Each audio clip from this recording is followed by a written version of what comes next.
To link Credit Karma to Robinhood, there are two available methods. The first method involves using the Credit Karma Visa debit card as a funding source.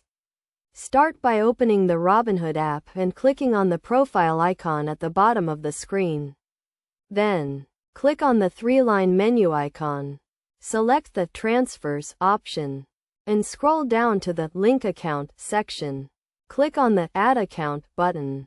Then select the debit card option and enter the Credit Karma Visa debit card details, including the card number, expiration date, and CVV. After clicking Continue, the Visa card will be linked to Robinhood, allowing for instant transfers. However, note that while deposits are free, withdrawals to a debit card may incur a 1.5% fee.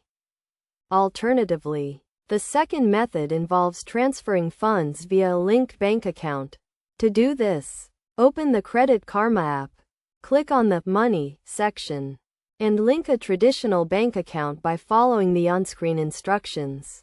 Once the bank account is linked, click on the Transfer button to transfer money from Credit Karma to the linked bank account. After the money is received in the bank account, open the Robinhood app, click on the Buying Power section, and then click on the Deposit Funds button. Enter the desired transfer amount. Select the linked bank account as the source, and choose the Robinhood account where the money should be deposited. Finally, review the transaction and click Transfer to complete the process. This allows for the successful linking of Credit Karma to Robinhood.